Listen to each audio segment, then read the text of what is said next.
Hey guys, still in Washington, D.C. Wanted to give you a weekly wrap-up, but I can't because things are still moving. So let me just kind of give you an update on what's going on. We started this week really talking about the border, but the border is wrapped into something much bigger. The border was a portion of a bigger bill which dealt with Ukraine aid, which dealt with Israel aid, which dealt with Indo-Pacific, which was really dealing with Taiwan. And obviously the public spoke very clear about they didn't want the border bill.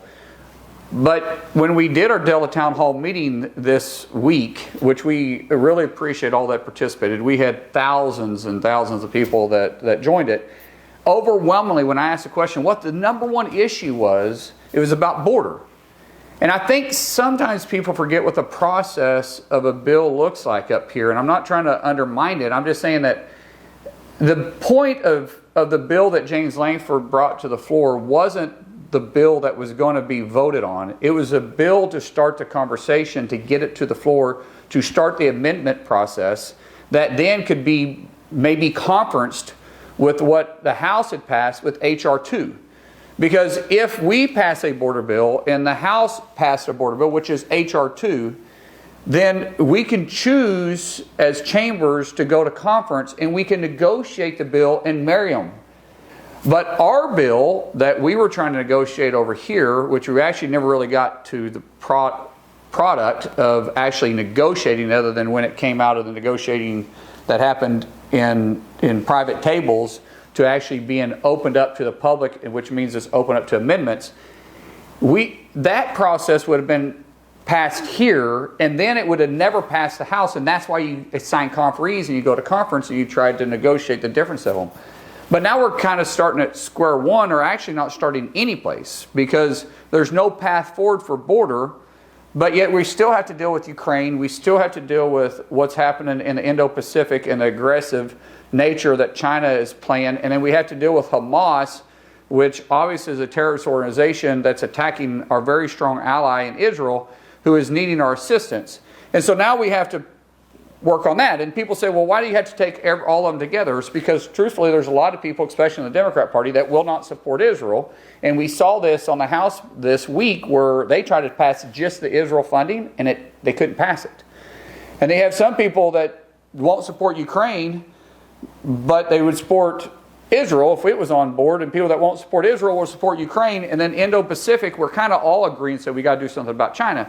My point is that there's so many moving parts and there's so much emotion about this. I think facts are important, that we understand the process. The border bill wasn't perfect, but we never had a chance to amend it because the public spoke out and said you didn't want it. The Ukraine, people are upset by it, and you guys have heard me say this multiple times. Ukraine funding is something that I feel very important about, because we told Ukraine, and you guys heard me say this, in 1994 when we signed the Budapest Memorandum, if they would give up their nuclear weapons, which they were the second largest arsenal in the world at the time, if they'd give up their nuclear weapons, that the United States and all the might behind it would stand up with them in the case they were invaded, specifically by Russia. Now, no one here believes that Putin would have ever invaded Ukraine if Ukraine was a nuclear powerhouse. But we're here today, and the question is, are we still good for our word? Because in 1994, it didn't have an expiration date. I believe as Americans, and I believe as a person, we're only as good as our word.